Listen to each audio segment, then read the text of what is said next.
Well, I guess that mic is dead. The batteries are dead. So, are you guys still warm? Yeah! Are you fired up? Yeah! We've even got a Republican dog right there. And he's proud to be Republican. Bear with me. I'm short, but not that short. Okay. Can you see me behind the podium? I thought I'd say it before you guys did. Our next speaker is a Wisconsin businessman. He grew up in Madison, is a UW graduate. Speaking of graduate, you know, I asked a recall petition circulator why he wants to recall Scott Walker. He says Scott Walker doesn't have a college degree, and I'm thinking to myself, Barack Obama has a degree from Harvard. How's that working out for us?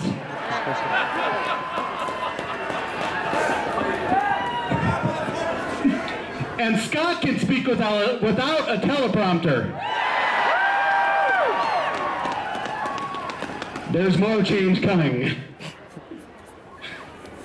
Now back to our next speaker. He's made his living in the private sector. His businesses include commercial investment services all over the country. He's the classic definition of an entrepreneur. He's created hundreds of private sector jobs, unlike many of the Democrats that are complaining. Charity is also important in his life. Through his foundation, he builds homes and shelters for vulnerable children and families around the world. See, that's generosity.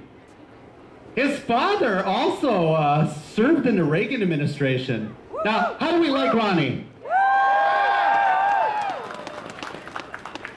Ladies and gentlemen, I'm humbled and proud to introduce Eric Hovde.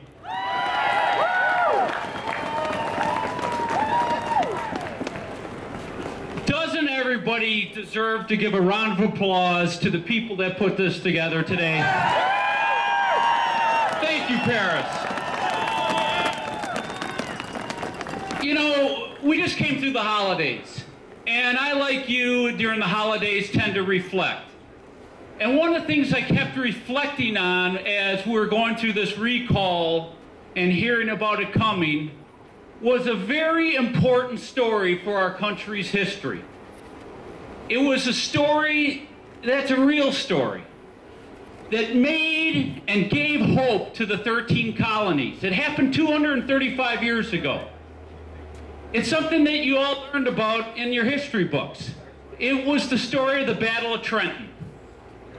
Why am I talking about the Battle of Trenton?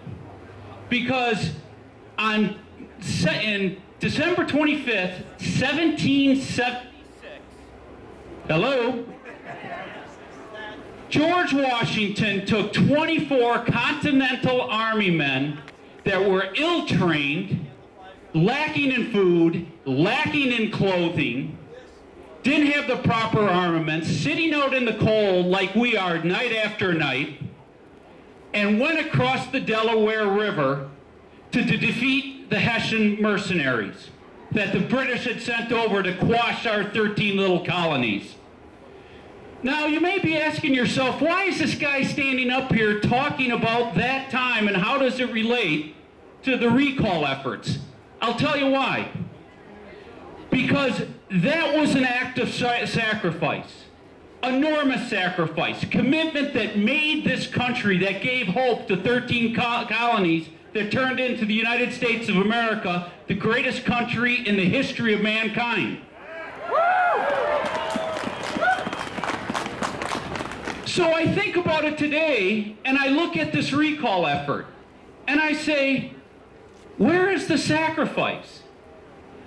All our governor did, we had a broken state that he inherited, asked public employees to contribute a small amount to their health care and to their pension benefits. Where's the sacrifice? Our forefathers had always made sacrifices to make this country great. And here today, they can't even say, hey, we're going to stand up and contribute a little bit to the budget deficit.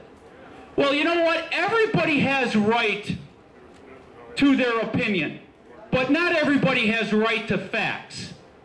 And let's face it, there are 3 facts that we have to get out across the state to every citizen of this state. Number 1, unlike all the states, New York, Illinois, California, that didn't go about restructuring collective bargaining, they're laying off teachers wholesale. Aren't they? We're not. And then I sit there and think about the sacrifice again. Where are the teachers willing to sacrifice for each other? Because let's face it, many of the older teachers don't want to break collective bargaining, and yet if we didn't do that, a lot of younger teachers would be laid off.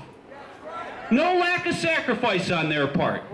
So number 1, we have stemmed the loss of a lot of jobs. 2, how does that correlate to the quality of education? Scott Walker's protected our education. Teachers have constantly told us that it's the size of the classroom that counts. It's the percentages of students versus teachers. Do you realize we have one of the lowest percentages in the country, and all those states that didn't break collective bargaining, New York, Illinois, California, they're much higher and rising rapidly. Now let's deal with the last issue. All of us, as a business person and as a property owner, and anybody that owns property here, we all know property taxes have increased for 11 straight years in this state. This is the first year that they will not increase.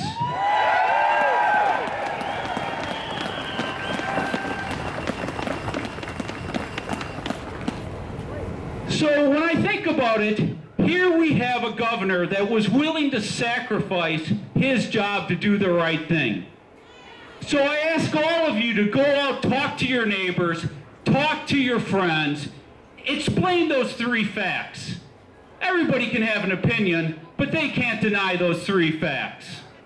So I say stand up for Scott and the courage that he showed to turn this state around.